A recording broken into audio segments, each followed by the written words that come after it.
Saya Kristi Novada dengan NIM F430123197. Saya adalah mahasiswa PPG Prajabatan PGSD FKIP Universitas Tanjung Pura, Pontianak. Saya akan menjelaskan mengenai video pemanfaatan perangkat digital dalam proses pembelajaran. Selamat menyaksikan. Pemanfaatan perangkat digital. Penjelasan pertama, kait strategi penggunaan perangkat digital di kelas. Penggunaan perangkat digital di kelas pertama kali dipelopori oleh International Society for Technology in Education atau ISTE. ISTE pertama kali mengembangkan standar untuk peserta didik, memulai mendaftarkan pengetahuan dan keterampilan dengan kemampuan mengoperasikan peralatan. ISTE juga memutuskan bahwa mengetahui cara menggunakan alat untuk mendukung pembelajaran lebih penting daripada kemampuan untuk memberi label pada bagian-bagian komputer atau memilih dan menggunakan aplikasi. ISTE juga mengembangkan seperangkat standar untuk guru. Standar guru juga tidak menekankan pada pengoperasian alat, tetapi lebih menekankan pada kemampuan untuk menciptakan kesempatan belajar bagi peserta didik dengan teknologi. Pembelajaran saat ini telah banyak berubah sejak komputer desktop pertama diperkenalkan ke dalam dunia pendidikan. Komputer desktop dianggap sebagai sebuah inovasi yang mengubah pandangan tentang bagaimana proses pembelajaran. Dahulu, guru hanya berdiri di depan kelas memberikan ceramah, sedangkan sekarang, guru dapat bergerak sebagai seorang fasilitator di antara peserta didik saat mereka mengerjakan proyek pembelajaran individu maupun kelompok kecil. Namun saat ini, terjadi pergeseran dari perangkat komputer desktop ke perangkat digital yang lebih kecil dan gesit. Hal ini tidak hanya disebabkan oleh perubahan ukuran, tetapi juga karena pergeseran kapasitas dan kecepatan akses ke aplikasi perangkat lunak dan informasi.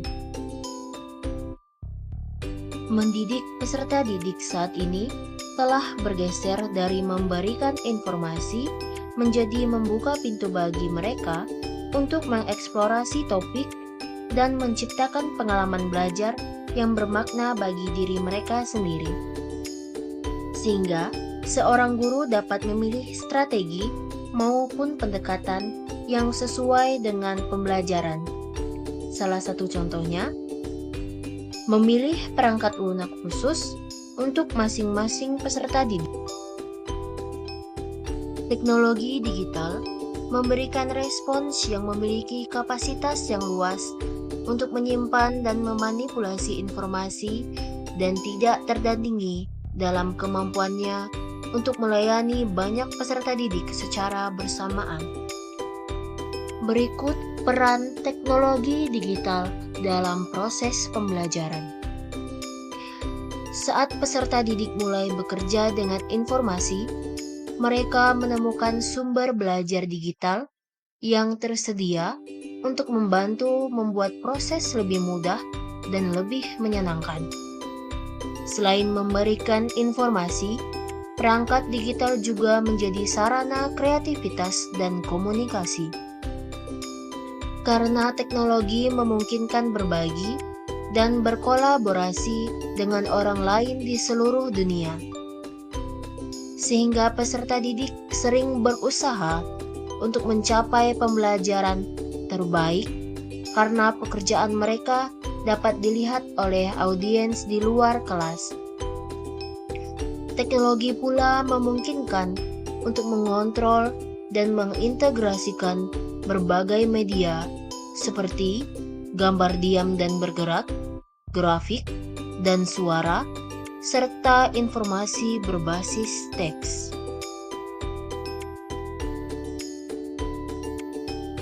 Terdapat berbagai jenis dan sumber belajar yang dapat guru terapkan dalam proses pembelajaran di kelas, seperti kalkulator dan spreadsheet, komunikasi berbasis teks, komunikasi berbasis audio dan video, grafis, presentasi, game dan simulasi, pembelajaran berbantuan komputer, dan pembelajaran yang dikelola komputer. Jenis dan sumber belajar ini dapat guru sesuaikan dengan kebutuhan dan teknologi digital yang tersedia di sekolah. Setelah mengetahui perangkat teknologi digital di kelas, sekarang penjelasan mengenai keuntungan penggunaan perangkat digital. Berikut merupakan keuntungan penggunaan perangkat digital. Yang pertama, partisipasi. Peserta didik terlibat aktif dalam kegiatan belajar saat menggunakan materi digital. Materi ini membantu untuk mempertahankan perhatian peserta didik. Yang kedua, individual. Sumber belajar digital memungkinkan peserta didik mengontrol kecepatan dan urutan pembelajaran mereka, memberi kontrol lebih besar atas hasil belajar. Kecepatan respons terhadap tindakan peserta didik menghasilkan umpan balik dan penguatan. Yang ketiga, peserta didik berkebutuhan khusus. Teknologi digital efektif dengan peserta didik berkebutuhan khusus. Peserta didik berbakat dan berisiko, serta peserta didik dengan latar belakang fisik atau demografis yang beragam. Peserta didik berkebutuhan khusus dapat diakomodasi untuk memastikan bahwa pembelajaran berlangsung dengan kecepatan yang sesuai. Yang keempat, monitoring. Kemampuan pencatatan perangkat lunak, aplikasi seluler, dan layanan online membuat pembelajaran lebih individual. Guru dapat mempersiapkan pelajaran sesuai dengan karakter individu untuk semua peserta didik dan memantau kemajuan belajar mereka. Yang kelima, manajemen informasi. Sumber belajar elektronik dapat mencakup basis pengetahuan yang berkembang terkait dengan ledakan informasi. Mereka dapat mengelola semua jenis informasi teks, grafik, audio, dan video. Lebih banyak informasi yang mudah diakses oleh guru dan peserta didik, sehingga dapat memantau kemajuan belajar mereka sendiri. Yang keenam, pengalaman multisensor. Perangkat digital memberikan pengalaman belajar yang beragam. Hal ini dapat menggunakan berbagai strategi pembelajaran yang menggunakan pendekatan audio, visual, dan gerakan pada tingkat pendidikan dasar, remedial, atau pengayaan.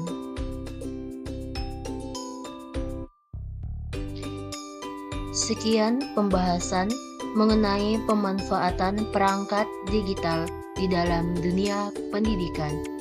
Terima kasih telah menonton video ini. Semoga bermanfaat.